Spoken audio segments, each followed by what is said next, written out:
पिताजी की श्राद्ध में हमेशा सभी रीति रिवाज अपनाए जाते हैं। इस दिन भैया हमेशा हम दोनों बहनों को, बुआ को, ताऊ जी, ताई जी, चाचा जी, चाची जी, सभी रिश्तेदारों और पड़ोसियों को बुलाते हैं और श्रद्धापूर्वक भोज संपन्न कराते हैं।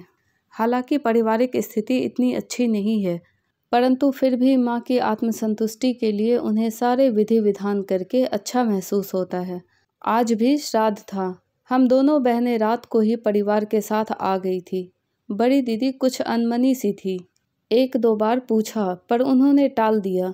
अगले दिन श्राद्ध के पश्चात भोजन करके जब सब रिश्तेदार चले गए तब मैंने भाभी को कहा, भाभी चलो चाय मैं बनाती हूँ, सारे दिन काम से थकान हो गई है।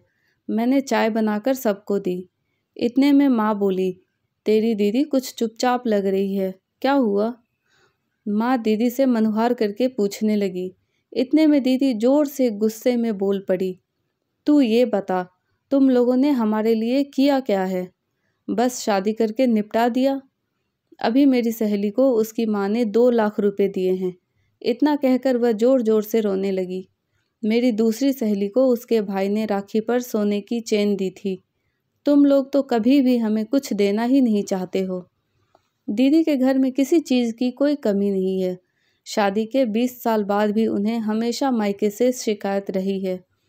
ये हम सब जानते हैं, पर आज का दिन वो ये सब बखेड़ा करने के लिए चुनेंगी, ये देखकर मैं सन्न रह गई। माँ की आंखों में आंसू आ गए। भाभी अपनी आंखें पल्लू से पोंछते हुए वहाँ से खड़ी उठ गई।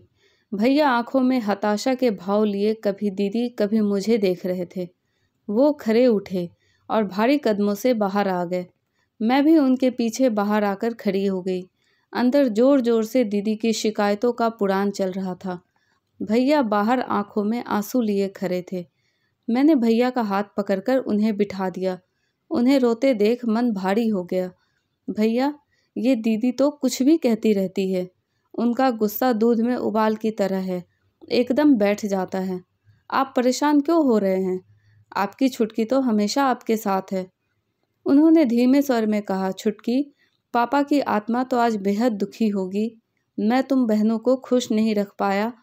तू तो हमारी स्थिति जानती है, घर का खर्च भी खींचतान कर पूरा हो पाता है। देख, बिट्टू को भी कोचिंग में नहीं डाल पाया इस बार। अगले साल तेरी शादी पर लिया लोन चुक जाएगा, फिर बिट्टू की कोचिंग की सोचूंगा। मैंने कहा, भैया, हमारा बिट्टू इसी साल कोचिंग करेगा, नया बैच शुरू हो रहा है। मैं उसकी साल भर की फीस कोचिंग सेंटर में भर कर आई हूँ। आपको पूछती तो आप मना कर देते। वैसे भी मेरा भतीजा होनहार है, जब वो इंजीनियर बन जाएगा तो अपनी बुआ को कमाकर वापस कर देगा। पर छुटकी, बहन से कुछ लेना पाप है। ये किसने कह दिया भैया?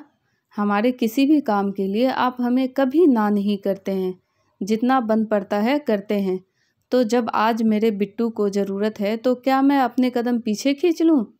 भैया, वैसे भी ये सिर्फ मेरा ही नहीं, नरेंद्र जी का भी फैसला है। भैया, आपकी ये बहन केवल सुख में ही आपके साथ नहीं है, आपके दुख और परेशानियों में भी बराबर की भागीदार है। भैया ने रोते हुए मुझे गले से लगा लिया। मेरे सिर पर हाथ फेरते हुए बोले, छुटकी, हर सिक्के के 2 पहलू होते हैं। ये कहावत लगता है मेरी दोनों बहनों के लिए ही बनी है। ये कहानी रचना कंडवाल जी के द्वारा लिखी गई है। कहानी पसंद आए तो प्लीज़ लाइक, शेयर, सब्सक्राइब करना ना भूलें और इस कहानी के बारे में आपकी क्या राय है हमें कमेंट करके ज़रूर बताएं। Thank you.